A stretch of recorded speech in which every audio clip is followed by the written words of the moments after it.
Naquele tempo, Jesus chegou em casa com os seus discípulos e, de novo, acorreu tanta gente que eles nem podiam comer. Os fariseus alertaram os parentes de Jesus. Que bom que vocês chegaram. Ele está completamente louco. Está possuído por Beelzebu. É pelo chefe dos demônios que ele expulsa os demônios. Como pode Satanás se levantar contra Satanás? Se um reino se divide contra si mesmo, este reino não pode aguentar. Se uma casa se divide contra si mesma, ela não pode durar.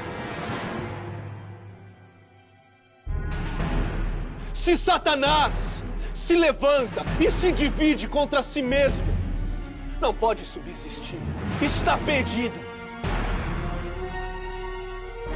Ninguém entra na casa de um homem forte e rouba-lhe os bens sem antes o amarrar. Só depois de o amarrar, ele pode saquear a sua casa.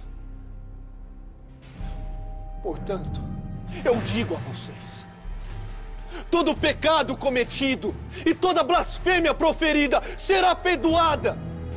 Mas aquele que blasfemar contra o Espírito Santo, este nunca terá perdão. Será réu de pecado para sempre. Depois também chegou Maria, a mãe de Jesus. Os parentes de Maria tentaram lhe dizer que Jesus estava fora de si. Maria, seu filho está possesso de um espírito maligno. Mas Maria os repreendeu.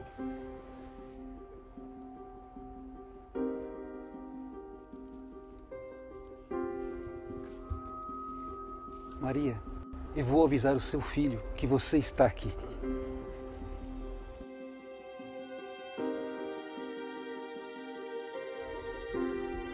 Mestre, A sua mãe e os seus irmãos te procuram aí fora. eu sei. Obrigado.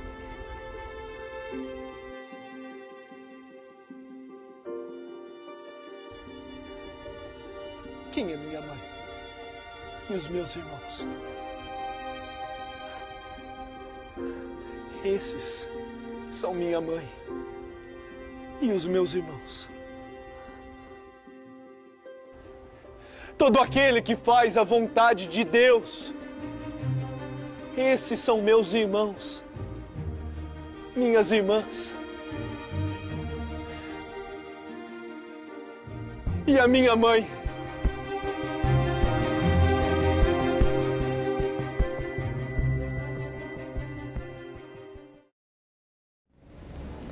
Shalom.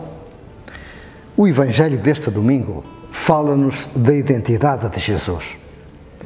Esta foi desde sempre uma questão muito forte para os cristãos e para o mundo. Quem é Jesus? Ainda hoje, apesar dos 20 séculos passados sobre a sua presença física entre nós, esta é uma questão que continua fazendo correr rios de tinta. As primeiras comunidades colocavam-se muitas vezes esta questão e certamente, como hoje, confundiam Jesus com tantas imagens e tantas definições. Há quem o veja como um homem comum, talvez dotado de uma enorme capacidade de comunicação e liderança. Um apreciado rabino e, sem dúvida, um bom contador de histórias. Para uns, não passa de um revolucionário que soube aproveitar-se dos seus dotes de prestidigitador para encantar e arrastar multidões. Para outros, talvez, um taumaturgo com enorme capacidade de sugestionar o povo simples e inculto. Ou talvez alguém com uma enorme capacidade de convencimento, mas não reconhecido pelas autoridades que lhe deram a morte violenta numa cruz. Ou simplesmente alguém que encantava pela austeridade de viver, pela preocupação de amar e de devolver a dignidade, fazendo uma clara opção pelos mais pobres, pelos sofridos e marginados. Uma coisa é certa: hoje ninguém de bom senso põe em causa a existência de Jesus. Mas quem é Jesus? O texto de hoje dá-nos uma imagem muito clara da pessoa de Jesus. É um texto bem interessante, construído no formato de sanduíche. Começa por nos falar da preocupação dos familiares de Jesus, que, preocupados com sua fama e com o que dele se dizia, se sentiam incomodados pelas críticas que dele ouviam. Dizia-se que era um revolucionário, comentavam-se suas discussões com os mestres da lei, sua irreverência diante dos sacerdotes, suas críticas aos ricos e poderosos e até mesmo a forma de entender a religião. Não poderiam eles, seus familiares, vir a sofrer as consequências de tais críticas? Não seriam também eles enxovalhados com elas? Não seria isso causa de vergonha para eles? É a base do sanduíche e lembra-nos das vezes em que preferimos não falar de Jesus porque está fora de moda ou não é assunto a tratar em determinados ambientes. Não és tu também dos seus discípulos? Perguntava aquela mulher a Pedro quando Jesus era julgado, levando Pedro a negar o Mestre por 3 vezes. Quem não reconhece Jesus, quem não se quer comprometer com Ele, está do lado dos fariseus e mestres da lei, que preferem associá-lo ao reino do maligno. Quando nos sentimos incomodados por alguém, preferimos conotá-lo com o mal, denegrimos a sua imagem, construímos uma imagem pejorativa a seu respeito.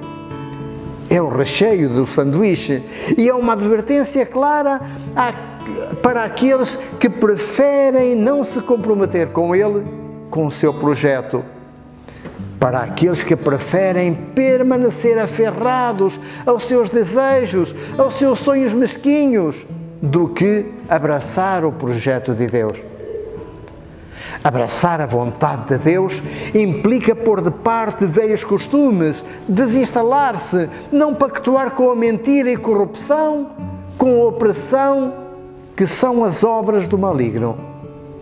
Jesus se demarca dessas obras.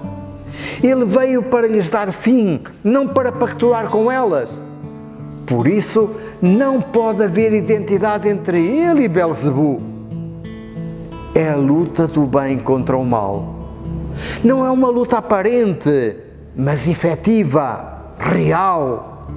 É travada por Jesus e continua sendo travada por aqueles que o seguem, assumindo a vontade de Deus como seu projeto pessoal. E vem a terceira parte, a cobertura do sanduíche. Alguém comunica a Jesus que lá fora estão sua mãe e seus irmãos. E a reação de Jesus é surpreendente. Quem são minha mãe? Quem são meus irmãos? Indicando os discípulos, aqueles que estão dentro, declara: aqueles que fazem a vontade de meu Pai, esses são minha mãe, minha irmã e meus irmãos. É categórico, este dentro e este fora. Os que fazem da vontade de Deus o seu projeto de vida, os que se comprometem com ela, estão dentro, quer dizer, fazem parte das relações de Jesus. Estão dentro do seu círculo, assumem-se como o seu projeto de vida. Quem não aceita a vontade de Deus jamais se poderá relacionar com Ele, jamais poderá estar dentro. É como se Jesus criasse um novo estilo de família, não com base nas relações de sangue, mas na opção do reino de Deus. E o reino de Deus não é uma instituição, é vivência, é compromisso, porque é fruto da presença de Deus na vida das pessoas. A família de sangue é natural. Ninguém escolhe a família onde nasceu. Jesus apresenta um novo conceito. A família que é feita da opção, onde as pessoas se ligam por laços de pertença, porque vivem um mesmo ideal, uma mesma entrega, um mesmo estilo de compromisso. Na família de sangue, as pessoas se protegem entre si. Na nova família de Jesus, as pessoas estão unidas pelos laços que geram fraternidade, colocando-se ao serviço uns dos outros. Interessante. Enquanto a família de sangue me faz voltar para dentro, buscando o bem-estar e a proteção dos meus, a nova família me abre e impele para fora, para os outros, construindo uma fraternidade universal. Na família de sangue, os meus estão em primeiro lugar e são o centro das minhas preocupações. Na família de Jesus, é o sofrido, o pobre, o abandonado que merece minha atenção especial, o meu amor preferencial, porque também esse é meu irmão, porque também esse é filho de Deus, exatamente como eu. Nisso, no amor ao próximo, reside a vontade de Deus. E quem faz a vontade de Deus, esse, diz Jesus, é meu irmão, minha irmã e minha mãe. Shalom. Eles hão de ver e hão de vir, hão de vir e hão de ver coisas de transformação. Eles hão de ver e